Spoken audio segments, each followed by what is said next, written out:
Have we just witnessed the greatest spectacle a swimming meet can put on, Dan? It's up there. It's for sure up there. I mean, when you've got an attendance, there was an attendance record actually, wasn't there? 22,000 people, Yeah, all packed into a stadium. That's a very high number. So from a spectacle point of view, absolutely. yeah. You put on the light show.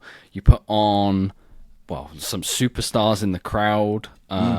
Pat McAfee got there. Well done, Kyle Sockwell, for getting that one sorted.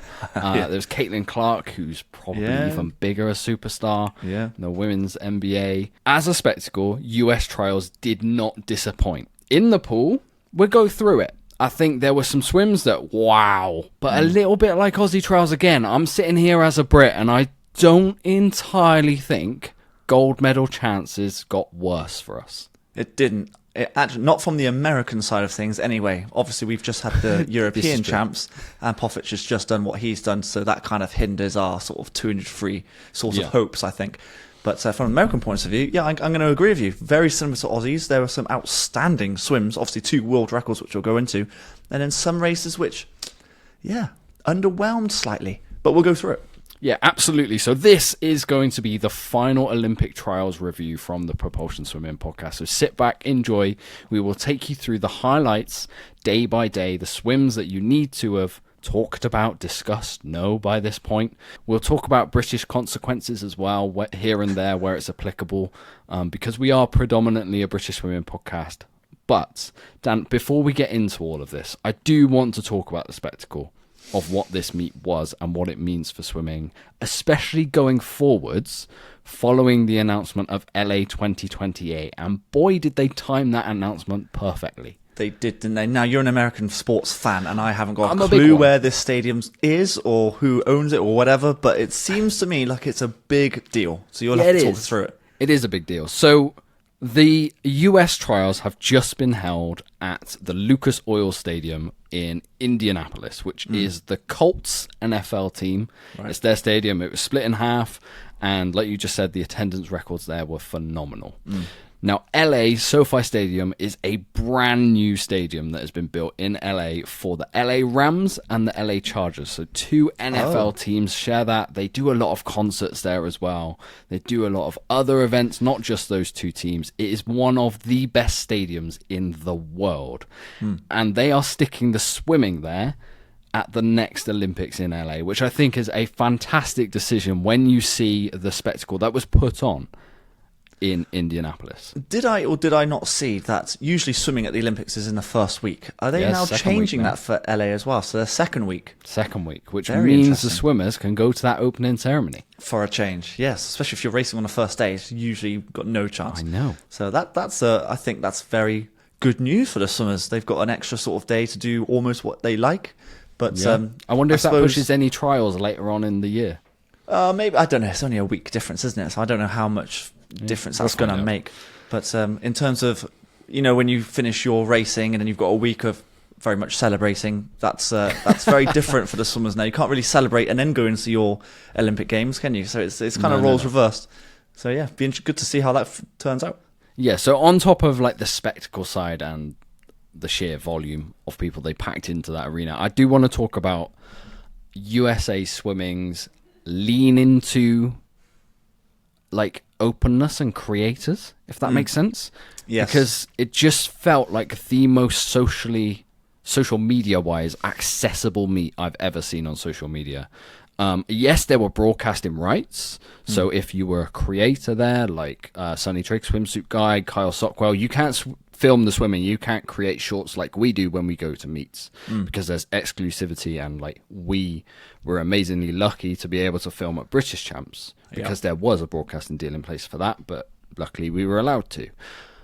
But even though there was that huge restriction, I felt like the social media coverage is what something me and you, we strive for in the sport of swimming, was second to none. Yes, and I think I've spoken about this before on a podcast. Boxing, like their main media outlet now, apart from, let's say, your Sky Sports and ESPN and stuff like that, is actually YouTube channels now. That's how the word gets around. And I think athletics has done something of similar note. And I think swimming is, on the American side, is slowly starting to realise actually it's kind of free publicity because we've got a captive audience of swimming fans, then we should be allowing the content creators to be able to do that and speak freely and give opinions and, give results of what we're going to do now. And I think it's a long time coming, to be honest. YouTube's been around for a while. Yeah. But hopefully it takes place in this country because we're severely lacking. But the social media posting and everything else, everyone got involved. And it's that sort of interaction online that drives the sport and the eyes on the sport, Do you know, it's weird to say because we're about to go through the swims. It felt like there was so much more momentum out of the pool for the coverage and the build-up and the, almost excitement behind the sport out of the pool, if anything, outperformed what happened in the pool. In like when you do just a pure overview of this meet, in my mind. It's weird because obviously the Americans are very enthusiastic about everything, obviously. So it makes it look as though it's this massive thing when, of course it is, like we talked about the spectacle, it's the biggest thing in swimming probably outside of the Olympics, I would say, maybe the World Champs. But the Americans do put it out there and they do make it amazing by being as enthusiastic and as passionate as they are. But yeah, did it match that in the pool? Some swims. I'm going to go with yes overall. Okay. Yeah. Straight away, when I came away from the meet, I was just like, I think it's been a bit overhyped. Now, we're a week, 5 days past it. 6 weeks out from the Olympics, if I'm a swimmer and I'm swimming the times that were swam at US trials, I'm comfortable. I'm happy. If Brits had swam these times at Seti Collie, I'd be over the moon. Yeah, well, so this is perspective-wise. Yes. I think American swimming is actually in a very, very good place going into the Olympics. Funny you should say that. Better than I thought they would be. I think the Americans are in a good spot. I think the Australians are in a good spot. I think the Brits are in a good spot. Leon Marchand's doing what Leon Marchand does for France. Grousset is doing well. Yeah, I mean, there's a lot of people in good spots right now. I mean, this Paris Olympics could potentially be the fastest and best Olympics ever. No, it will be. Yeah. Not even could. It will be. Like what I'm going to do, or you're going to do, one of us is going to do world record predictions for both the men and the women, and I honestly think there could be double figures. There's a lot that could happen. So it's very exciting from a swimming fan perspective. Okay, so let's go through the meet day by day, and what I'm going to do is, per day, I'm going to read out the highlights of the swims that day, and we'll talk through them, giving our opinions, and like I said at the start, some ramifications for Brits. So day one saw the women's 400 meters freestyle. Ledecky qualified in a 3:58.35, a little bit slower than what we saw Ariarne Titmus do, a little bit slower, quite a bit slower. And then, I mean, the main swim of the night was Gretchen Walsh straight away saying NCAA form, yeah, it's good enough for long course meters, where she sets a world record in the 100 meters fly of 55.1, like shatters the previous world record by a massive margin. She literally obliterated it, like 0.3 if I remember correctly, so 3/10 on a 100 meter swim with a 0.74 reaction off the blocks, which like her start off the blocks is not good for someone who swims that fast. Yes, especially like when it comes to the 50 as well, you need a little bit more reaction, don't you? But it's the underwaters that blow me away. Like, she's one of those swimmers where, like Dressel, for example, Ben Proud, he kind of used their whole body undulation, whereas Gretchen and I think Maggie McNeil's much the same. They kind of keep their upper body still, and it's all through the core and the hips. And obviously the streamlining is amazing, and that's where she takes chunks out of people on the start and the turn. It's quite incredible. And then she's got next this to Tori Husk, who isn't that bad. No, I know. It's the range of the stroke as well. She's, I don't know, she must have like sort of very flexible shoulders, because the range and the length she gets on each stroke is quite incredible. That was a massive world record. That's one of the highlights, obviously, of the whole meet. And that was on day one. I mean, set the tone, didn't it? We'll talk about the final and her chances and just how deep this event actually is. But on the Ledecky side, 3:58.35 for the 4-3 won't concern Ariarne Titmus at this point.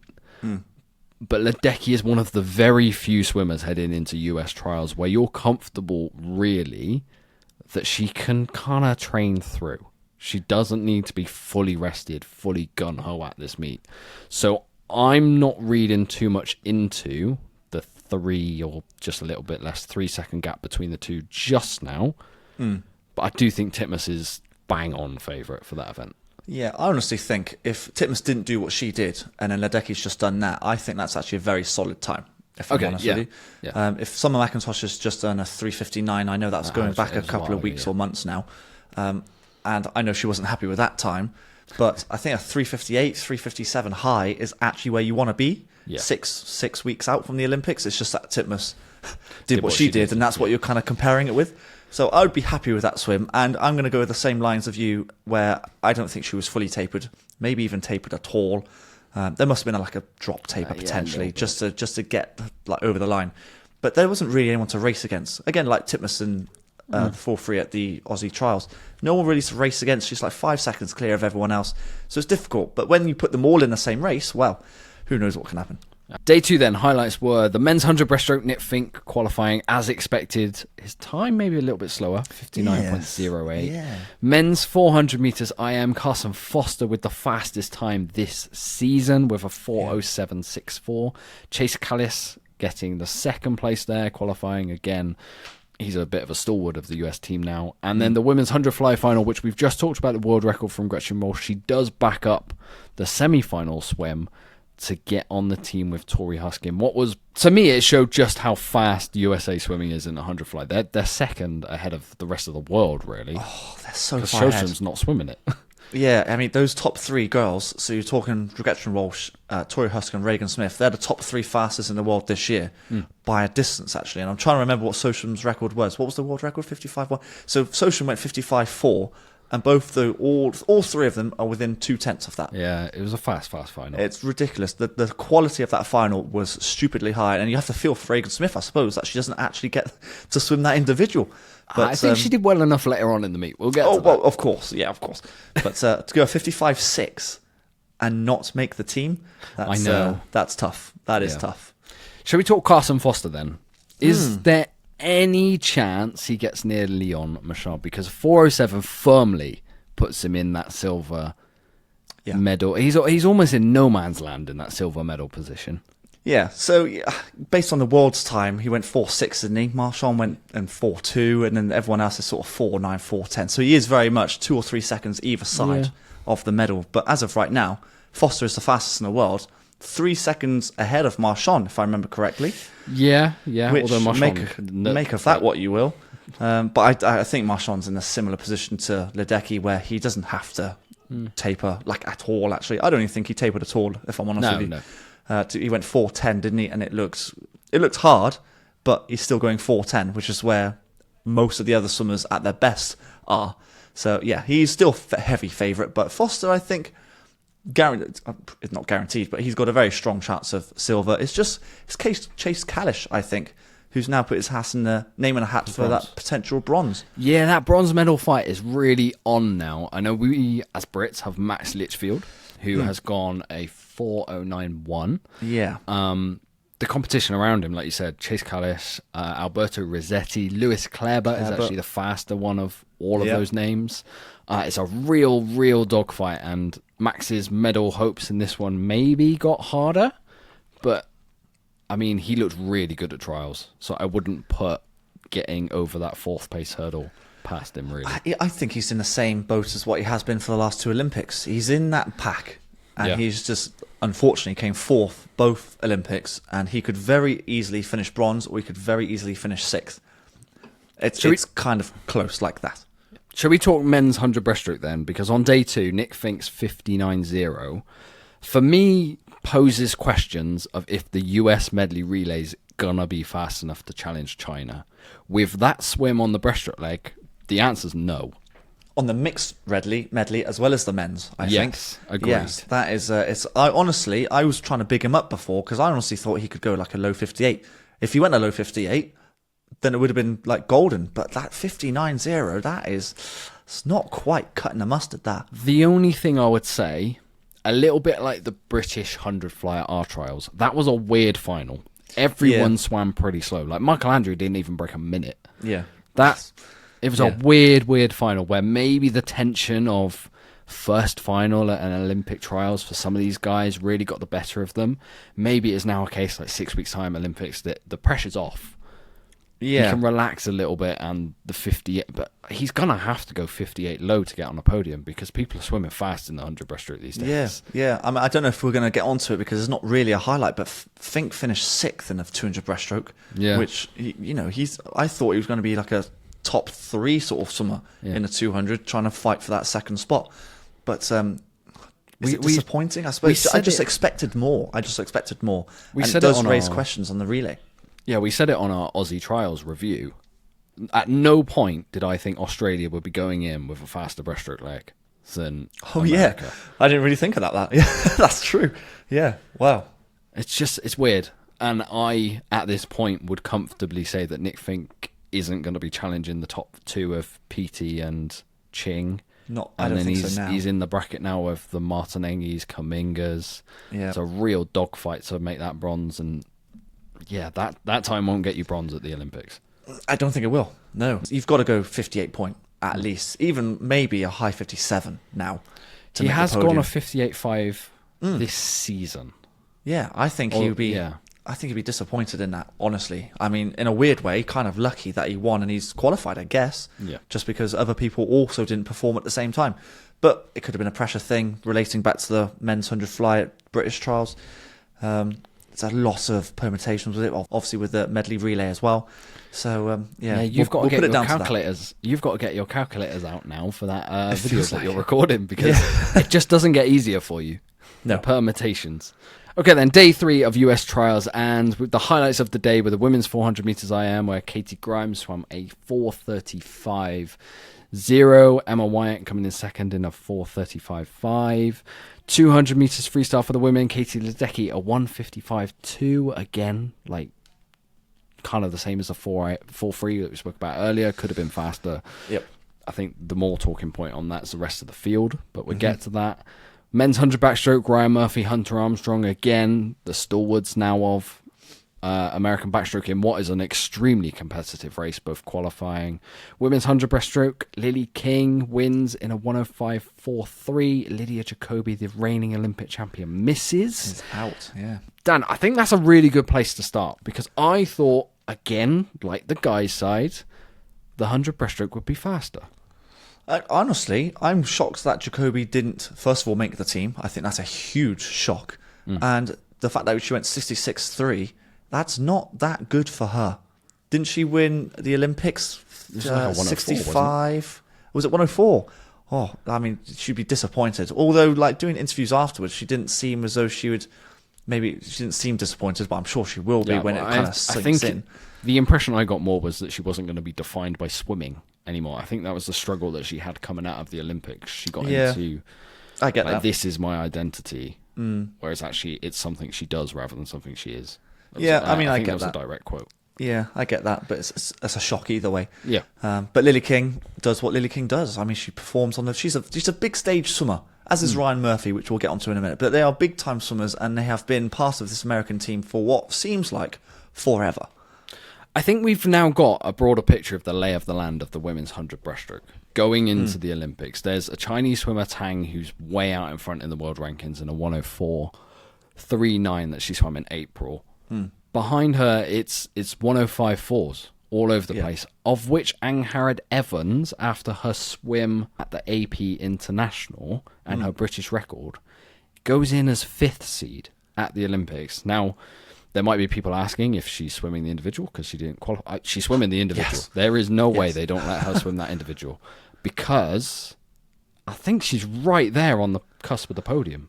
Honestly, I really think she is. Yeah, honestly, if she attacks it the way that she does, she puts herself in a great spot. And if she's able to hold on, then a medal is well within grasp, I think. Which would be some progress for a season-long improvements, drops all over the place. Well, that's the sort of time, maybe not as fast as what she did do, but a 65-point high is actually what I expected at trials. It just didn't happen on the day, obviously. But she's gone a 65.5, which shows the progress has carried on. And that's a drop of like 0.7. So if she can find another 0.3, let's say, for example, she's way in the mix of a medal there.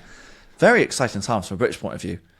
Men's 100 backstroke then. Ollie Morgan on our side was very exciting times. The Americans look good. The Americans look really good. Ryan Murphy goes a 52.2. Yeah, what's that? That's top 3, top 4 in the world right now. There's a batch of them going 52-2, isn't there? Yeah. So, much like Lily King, he's just the ever-present male It's Captain America, isn't he, really? Honestly, yeah. I mean, the turns, the underwaters, man, just destroys people. More so, you can see it more on the 200, because swim speed, he was actually slower than the younger guys in the field. But then the turns they lose that advantage immediately. It's amazing to watch, and he will obviously be in that medley relay and no doubt throw down a 51 or something like that to put them right in the mix of that, for that swim. Hunter Armstrong, I suppose, actually had a bit of a miracle in the semi-final. He slipped off the ledge. That might actually be, bar the Gretchen Walsh world record, might be one of the better swims of the week. Oh, and Regan Smith, which we'll get to anyway. I don't know how he did it. I watched it, and he's miles behind, and he's clawed it back to then finish, I think it was 3rd or something like that in that semi-final, and got a lane 6 slot in the final. What? That was honestly... his heart must have been in his mouth, as well as fans in the crowd, you know?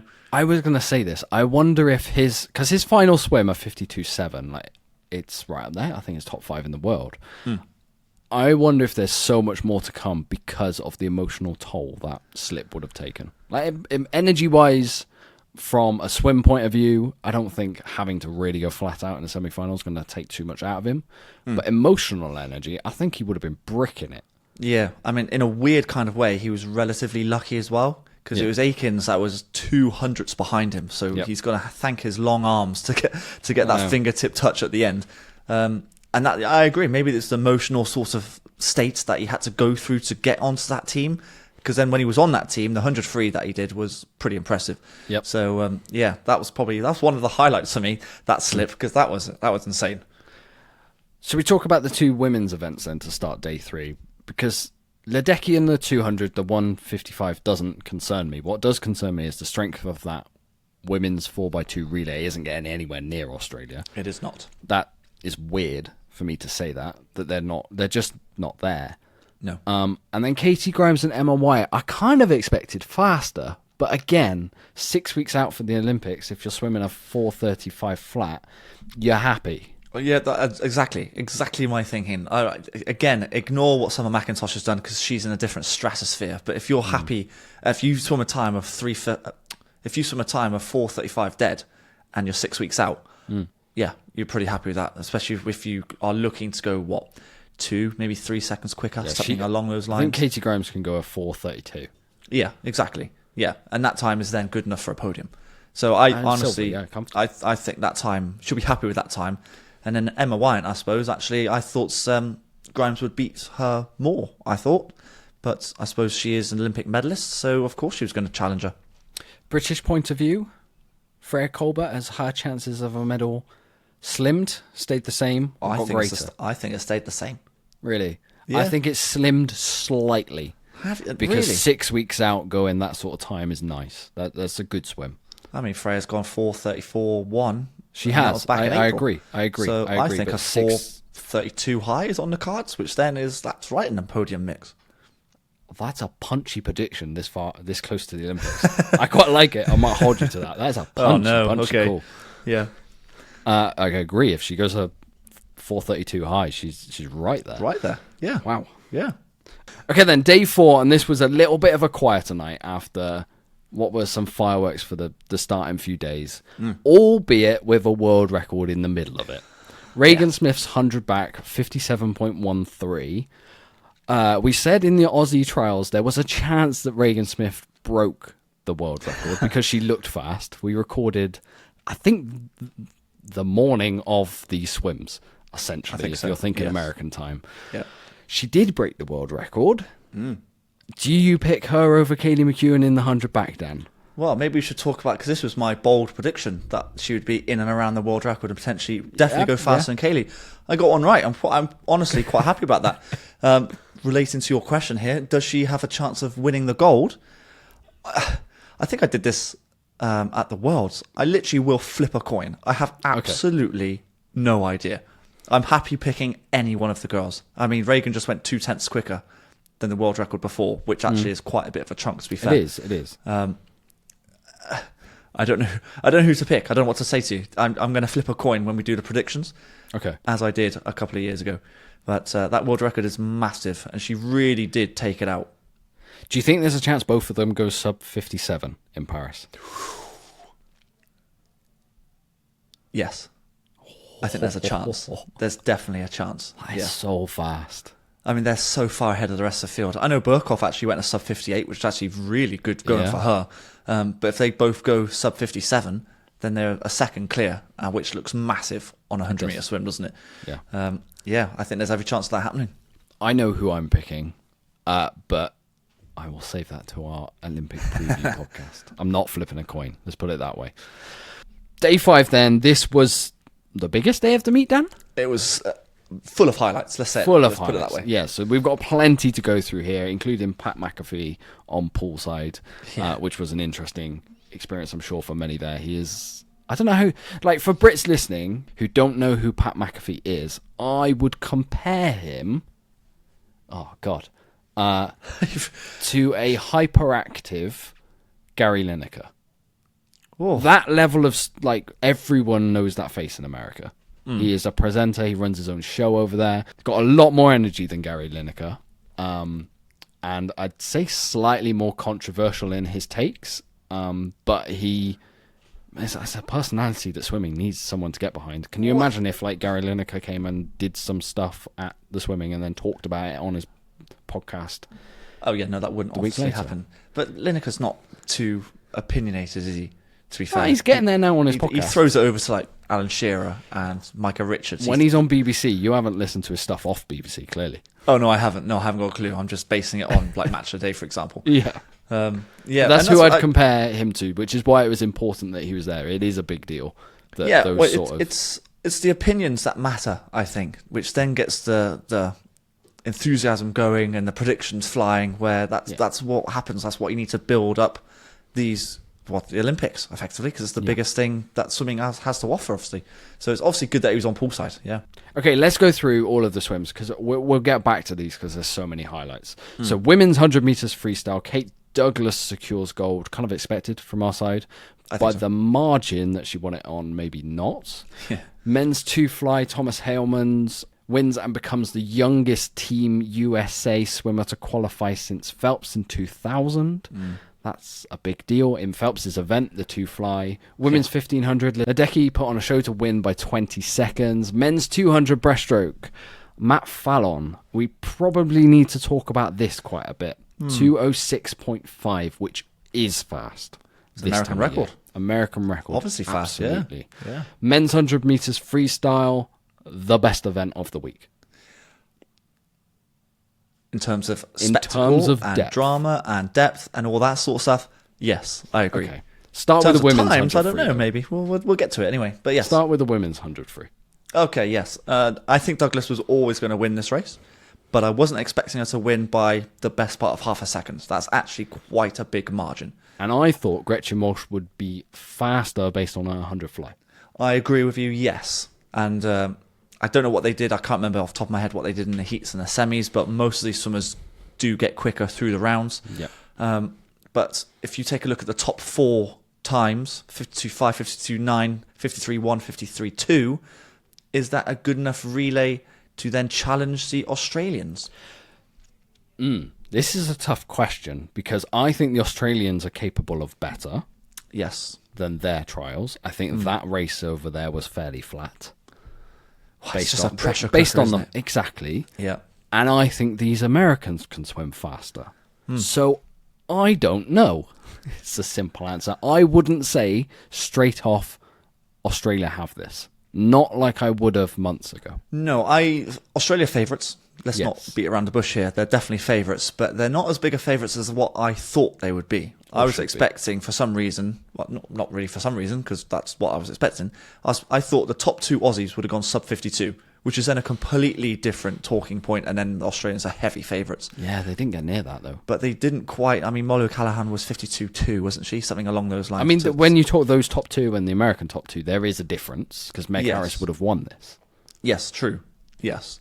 I suppose it's not really about the top 2, it's about the 3rd and 4th swimmers, really, of which it's great to see Simone Manuel actually back on the team, who's been missing from international swimming, I suppose, for how long now? I've lost track. But she's back on the team and representing America as part of that relay and an individual later on as well.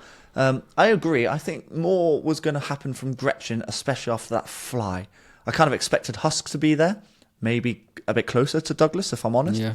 I just think there's more to give. I'm going to kind of the same as you. I think there's more to give on both the Australians and the Americans. Gretchen Walsh might be a little bit of a wild card in this one come the relay because I feel like she's capable of so much better. Yes, yeah. Difficult to call, but and so is Molly O'Callaghan. I'm leaning towards the Aussies just because the front two are stronger than the front two Americans. Yes, yeah. Men's 2-fly then, Thomas Hillmans. I said going in, he was the favourite to win this, and based on swims around the world, I think Milak's gone a 154 recently. Yeah, I thought like that, he could have really solidified himself as actually a favourite for Paris. I don't think he's quite done that, but he's on the team. Yes, I'm not sure if there is a favourite for the 2-fly right now. Honda probably is the favourite based on rankings this year. You reckon I still probably put Milak as favourite? I think Milak is favourite, but he's not an out-and-out favourite. It's not going to go his I assume he's not going to go his sort of world record pace based on what he's doing, but I'd love to be proven wrong. There's Leon as well that could swim it. Yes, true, yeah. I think Heilman could have put down a bit of a marker here, but it's still a solid time. That's a final time. Yeah. Oh, no, definitely, yeah. Which probably is his aim, actually. Make an Olympic final at the age of 17, 18. Yeah. That's a big box ticked. And then if he goes for 153 high, is that a medal? Quite possibly. It probably is. It's in the ballpark, isn't it? Yeah. To which then it's a very, very successful meet, I think. So, he qualified for the 100 later on as well, which was probably more of a shock given that. I think that was a better swim. We'll get to that. We'll get to that. We'll get to that. Women's 1500 then, Ledecky. Do we need to talk too much about this other than this is the event that she's going to dominate the Olympics? She's going to win it, yeah. She's going to win it. Is she going to get close to the world record? I'm not too positive on that, but it's difficult to judge based on this swim. I can't tell. I'll give credit. I read an article from SwimSwam, and they compared where Ledecky's times are now to where they were pre-Tokyo Olympics, which are the same distance, and she's much faster in every event. Ooh. So. Okay, based on that. I wouldn't put it past her. Okay. I wasn't aware. And I think there's more to give, obviously. She hasn't tapered properly at all. Casey Grimes went sub-16. Is there a chance that she gets a medal? There's some girls to challenge, I know. No. Yeah. No, I think she's going to target the 4 a.m. There's Pallister. Yeah. There's the Chinese swimmer as well. I think her focus is the 4 a.m. and the open water. Yeah, I think personally. I agree. Men's 2 breaststroke then, 206.5. Last week's podcast, we talked about Zach Subtlety-Cook going a 207, and I talked myself around to going, that's a very good time this time of year. 206.5, that's an even better time this time of year. Caught me by surprise. Like you said, I thought Nick Fink was the favourite for this. That's a very, very good swim, and that was an American record that had been held for quite a time as well. Yes, yeah, very good swim. The surprising thing, I think I alluded to it earlier, was that Fink was effectively miles behind, really. That's not good enough from him. He just didn't quite perform at his best. But Fallon, 206.5, how much further can he take that down? He's in the podium conversation now, which... Oh, yeah, definitely. I wouldn't have said weeks ago. No, I wouldn't have thought so. No. I know it's a pretty deep event. You've got some Japanese swimmers in there, Zach Subtlety-Cook, you've got Ching Haiyang. Now you've got Fallon. It's the fastest time in the world this year. Yeah. It's going to be mighty interesting. No idea how that event's going to play out. I'm just going to assume Haiyang's going to be the the man to beat. I would have thought so, given the world record just last the world year. record holder. Celebration of the week as well goes to him. Quite comfortably. Yeah. I forgot about that. Yeah, true. Yeah. A massive splash of the water. Okay, men's 100 free then. You said at the intro of the day that the times weren't quite there. This was a pressure cooker event, like the men's 2 free at British Trials. Yeah. We are recording the best domestic race of the world now. Yeah. I can confirm after last week's podcast, this is the one we've chosen to go in there. When you've got 4 guys going sub 47.8, you are firm favourites for the 4x1 relay now. I take my hat off. The British hope for gold is slim. It's dwindling. I'm not putting it past any of them. But when you think Jack Alexei in the heats went a 47.0, that was he a good didn't swim. even do that in the final. No, there's more to come from all of these guys, really. I honestly think so as well. And you've got Dressel there as well. Not just those 4 swimmers. I think 6 of the 8 in the final went sub 48. Oh my God. The depth is incredible. Hunter Armstrong, I consider him a backstroker, obviously, but he's gone a 47.7. Dressel's, I think, got more in the tank, and we should probably talk about Dressel more, actually. He had a great meet. He had honestly, a brilliant week. An amazing week. I know you were kind of questioning where he was going to be in this 100 free, because he was going in third is better time, than he could have thought. Or something like that. Yeah. I thought he could make the team, but actually to go a 47.5, that's incredibly good for him. And then his fly swim was even better, which we'll get to as well. But I think there's more to give from all of them. Obviously, Jack Alexei's got another 0.4 on him based on the final time. I think Giuliano's got another bit of time. Well, I think Jack Alexei is sub 47 come the Olympics. I think so. I love the tactic that he has. Just bomb it from the start and hold on for grim death. Love it. Put him next to Chalmers, and Chalmers might be in trouble with the waves. Maybe, or the other way around, he might surf him. That will be interesting. Okay. But yeah, this is a very strong team, and they are favourites for gold now. I know we talked about the British team having a chance of winning gold. We got a chance at a podium, that's for sure. I wouldn't say it's gone. The chance for gold isn't gone. But no, that's an incredibly strong team there.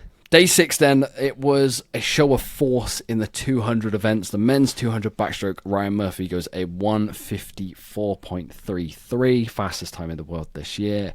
Women's 200 breaststroke, Kate Douglas swims a 2:19.46. She swam a 2:19 in the heats, I believe, as well. Yeah.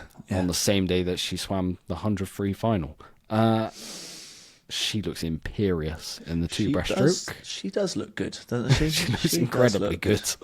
Yeah. Given the fact that the Russian swimmer Chuganova isn't going to be racing at the Olympics, is she favourite? Her or Schoonmaker? Yeah, it's one of those two. It's one of those two. I'm actually leaning towards Douglas. I just think she's a sensational swimmer. Yeah, like a mad. It's another one of these NCAA. Yes, true. Yeah. It can't be that hard to transition over, can it? Because they all seem to be doing it well these days. It's happening all the time. It's like given, isn't it? Yeah. Ryan Murphy in the 2 backstroke then. Paris favourite now? It's a weird event, 2 back. Probably. I think it's his better shot of the 2 for a gold. Not that he doesn't have a shot in the 100, but that I quite like check on personally in that one. Yes. Well, there's a bit similar to the 200 fly where I would say Murphy is favourite. Bit like Mielik is favourite for the 2 fly, but he's not out and out favourite. Yeah, like there's no like guaranteed gold for someone, you know. No, I agree. Could really go anywhere. I think his walls. I spoke about his turns earlier, but I think his walls will make a huge difference when it comes to that final, because I don't think there's anyone better right now on underwaters. I mean, we talked about Gretchen Walsh, but maybe Gretchen's or Maggie McNeil's better. Johnny Marshall's at British were pretty outstanding. Yeah, well, it's Ryan Murphy though. I think we should probably put him next to Ryan Murphy, and we'll find out. Because I think Ryan Murphy he's just better at everything. Day 7 then, the men's 50 metres freestyle sees Caleb Dressel qualify for his first individual. Fantastic, really, just to see him back on the team, let alone qualifying for an individual. Now he's there, anything can happen. And I've seen some content from My Race Data, which actually puts his start now still sub 5 seconds to 15 metres, which is ridiculous. That is mental. No one in the world will get close to that. No. The only one to get close will be Ben Prowse, and he's still maybe 0.1, 0.2, something like that off just on the 15-metre mark. And then it's a case of whether Dressel can then hold on for the rest of the swim to then stop a charging Cam McAvoy, who is swim speed quicker than Dressel. But he's got to make up that, like 0.2 and a 50 is about half a body length. Yeah, it's massive, really. He will be out in front at some point in the 53. Dressel will be out in front, I feel. Yes, he absolutely will. In fact, I can guarantee that. Yes, he will. Well, Ben Prowse is pretty good, but yes. Yeah, I still stand by. Dressel has the best starts ever, and then Ben Prowse is second. Yeah. But the second is just a bit behind Dressel. His stroke rate, mind you, for that 50 was insane. Yeah. Like, his arms are going so quickly. How he's able to get his arms through the water as quickly as he does and then spin them over as quickly as he does. Incredible. Honestly, mental good. But so happy for him to make the team individually. And I think it's better for the sport, actually, in general. 100%. Yeah. I think we said it just after the Aussie trials in our review podcast. We said, can you imagine Cam McAvoy with Ben Proud and Caleb Dressel either side of him, both faster starters? Yeah. That is the race any neutral would love to see. Yeah. Going to be a good one. If they get into those lanes, of course, I mean, anything can happen. Manadou's swimming relatively well at the moment, you know. Yeah. So, and there's Liliendo. There's a few swimmers that could potentially upset the apple cart between those three. But I would say those three are the medal favourites, I would say. Yeah. Also on day 7 then, the women's 200 metres backstroke, we had Reagan Smith go a 2:05.16. I think in your review video that you did of Aussie trials, you said that this is the one that Kaylee McEwen is stonewall favourite for. This is her favourite event as well. I think so. I think Reagan may have kept her cards close to her chest in this one. I think she did enough to win, obviously. Yeah. But then when you got Kaylee McEwen going 2:03s, you know, second and a half, 2 seconds quicker. Reagan did qualify in the 2 fly as well. She did. In the week. Yeah, she had a busy meet. She had 1 and 2 back, 1 and 2 fly. So it was busy. But I think there's after heats that, and semis. So I think after that world record, the other swims were just job done. I suspect so. Yes. Yeah. 2:05.1, obviously good enough. And actually, that time, funnily enough, might actually be good enough for silver in Paris. That's how good that time actually is in comparison to the rest of the world. Give or take, in and around that sort of time. And then 2:04 is definitely silver for me. 2:03 is then you're challenging Kaylee for the gold. Yeah, 2:03 low. Yeah. I don't know how low she can get that as well. I mean, I think it's her favoured event. I think that's the event that she's best at. Because her turns are amazing and the technique is flawless, and there is a 2:02 high on the cards, quite possibly. Honestly, I'm not betting anything against her, apart from the 100 back. That's the coin flip for me. But yeah. Day 8, then the highlights of this day were the men's 100 fly, where Dressel qualifies again. Thomas Hillman qualifies for his second event individually. Women's 2 IM. Kate Douglas sets a US Open record, so Kukors is still the only American faster than her in a 2:06.79, which really is outstanding. And women's 800 freestyle, Ledecky again does Ledecky things in the 8:14. We don't need to discuss that one. Not really. Too much. No. We've gone through Ledecky quite a bit in this podcast. But Dressel going to 50.1. Let's start there. Monster swim. Like, that's he a good is swim. Right up there now with... Yeah. That's the swim I thought Matt Temple was going to do last week. Yes, I agree. That's what I thought Matt Temple was going to do as well. Give or take, I thought he might have even gone sub 50, but he went a second slower, and Dressel's just done that to make him didn't second see this fastest coming. This year. I thought you thought this was his best event, but yes. 50.1 is best event by some way. Yes, yeah. Actually, I was kind of, Hyman's time at 50.8. I thought Dressel would just be a sort of around that mid to high sort of 50 point, which then would have been good enough. But then Daria Rose would have challenged that as well, who misses out amazingly. I know. He doesn't make a team at all, does he? I know. That's some 12 months books, change, yeah. But going back to Dressel, that is a fantastic swim. And then a sub 50 swim in Paris is very much on the cards for him. He's only going to get better. Then Thomas Harmon, actually, I think a mid 50 point for him. I think if I'm him, I aim at the 2 fly. Yes, I agree. And he took down Michael Phelps' record again. Oh, in the 100. In the 100 he did, yeah. Dressel, for this one, have you seen his interview that he did at the end of the meet where he said, I may never PB again?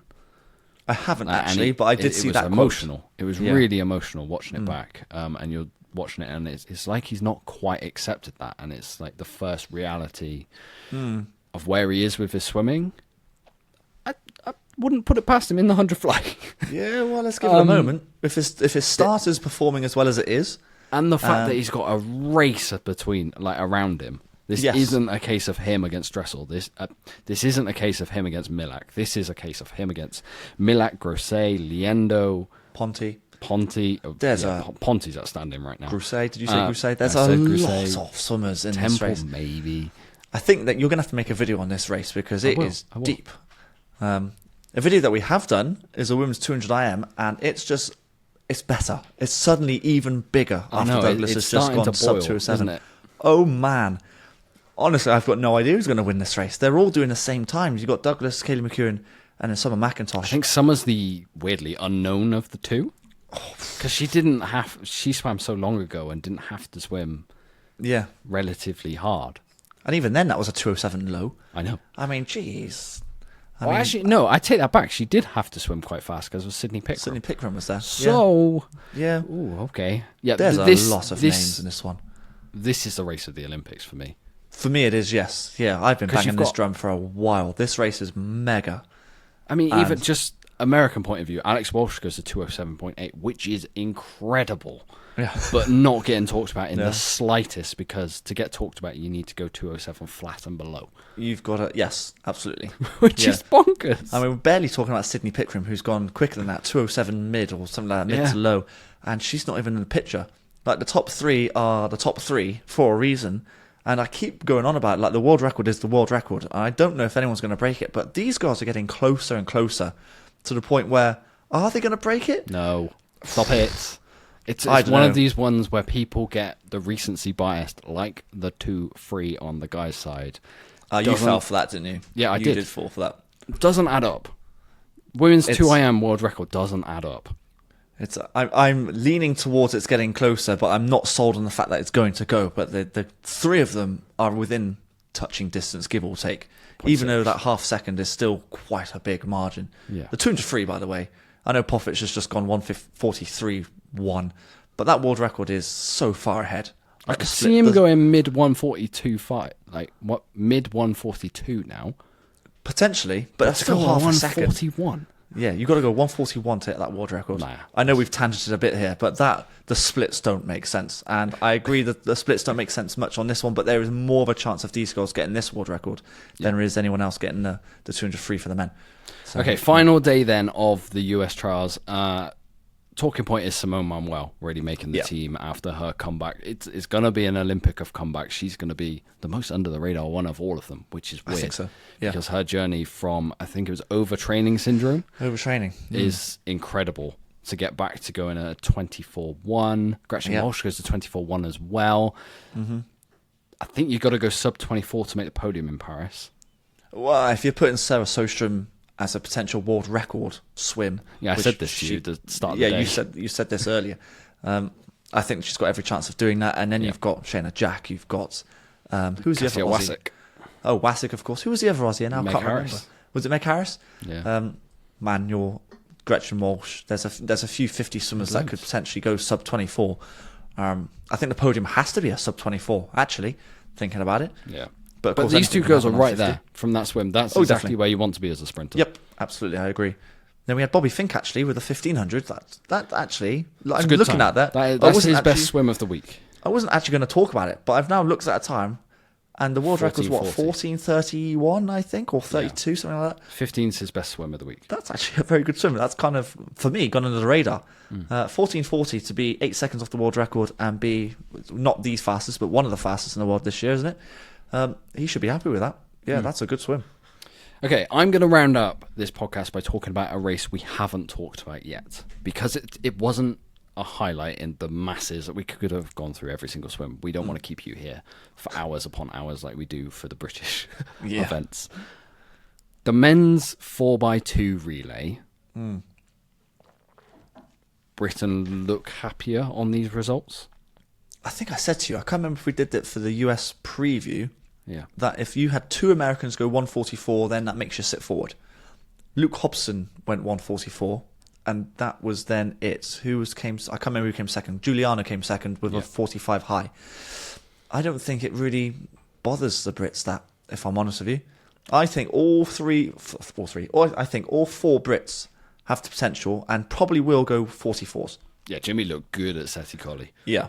If you've got Matt leading off, who I think should definitely be leading, he's going to go 44, and then with relay takeovers, the rest of them are going to go 44s as well, which is then too strong, I think, for the rest of the world. Yeah, I agree. Okay, Dan, rounding up this podcast then, swim of the week for you. There's some world records to pick from, and there's some other stories as well. I'm going to go for slip. Yeah, that's definitely up there. That's a top 3 swim for me. I'm going to go, it's a bit of a bailout, but I really enjoyed watching it. It was the women's 100 fly. Okay. Yes, the world record, but then the top 3 fastest swims this year, it was a proper showdown. So that's my race of the meet, hands down, actually. I'm going Dressel's 100 fly. Yeah, can't ignore that one. That's on a way to announce yourself, really. I think we said going in that the form looked good for Florida Gators given Josh Liendo. Yes. What he was doing. This is... Yeah, I'm sitting up and noticing Dressel a lot in that. Yeah. Swimmer of the meet? Yeah, I'm tossing between 2. Reagan Smith is up there. Kate Douglas is up there. I'm going to glean Kate Douglas. Yeah, I'm not quite sure. If you go Kate Douglas, I'll go Reagan Smith then. Okay, nice. Yeah. Okay, that's our opinions of race of the meet, swimmer of the meet. Leave your comments in the comment section on the Propulsion Swimming Podcast YouTube channel. Thank you so much for everyone who's listened to this week's episode of another trials review. We really appreciate all of your, hours, minutes that you listened to us over the past weeks, months. The previewing heading towards the Olympics is now beginning, and it's a really, really exciting time for propulsion swimming because, people who've got to this point in the podcast probably listen to us week in, week out. So we like to share a bit of news here and there, personal. Obviously, Dan's had a baby. Life is sleepless. We're both sleepless. Like, this is sleep-deprived faced. Yeah, that's why the lighting is as bright as it is. Just keep me awake. But, so for, how long have we been doing this for now, Dan? 4.5 years. Yeah, 4.5 years. 4.5 years. We have been doing this in our spare time. This has been a hobby. Believe it or not, we have never paid ourselves a cent from propulsion swimming. Yep. In 4.5 years. Obviously, YouTube AdSense pays us some money, which we've put towards going towards meets. We've put towards covering British champs. Mm-hmm. Times are changing because I'm now going to be part-time on propulsion swimming, which means the content level and the access that we are going to be able to get to swim meets, swim clubs, is going to be increased tenfold. And this isn't just an Olympic thing. This is long-term. We're not just doing this for the month heading into the Olympics. We're thinking coverage of British swimming. Yep. So it's really, really exciting. And if you want to get us to one of your swimming clubs, or you want us to have a chat, you want us to come film, you want us to share content, now's the time to get in touch. Don't get me wrong, I don't have all the hours in the day and the budget to travel all around the country every week. But we want to expose good stories in British swimming. And we've got some really, really fun projects in the pipeline to do that. Of which one of those is, I went down to Bath Performance Centre and there's a video coming out of their training heading into the Olympics this week. Yeah, we've had a bit of a sneak peek already with some reels and some shorts going out about lactic testing and stuff. So yes. It's that sort of stuff that we're looking forward to sharing a lot more. So keep your eyes peeled. And make sure you subscribe to Propulsion Swimming on YouTube on both our channels because there's a lot of content coming up for the Olympics and beyond. It's a really, really exciting time. Okay, so that just about rounds up this week's episode of the Propulsion Swimming Podcast. Like I said, if you haven't subscribed already, please do so on YouTube, on both the channels, on Spotify, and on Apple Podcasts. We'll make an announcement very soon of what the podcast is going to look like for the Olympics. But until then, guys, we'll see you in 7 days' time. Yeah, thank you for listening, everyone, and we'll catch you on the next one. You've been listening to the Propulsion Swimming Podcast with Scott and Dan. We want to thank you for joining us and invite you to subscribe to the show, as well as checking out the Propulsion Swimming YouTube channel for weekly tutorials and videos to get your swimming fix. We will be back next week. Until then, we'll catch you on the next one.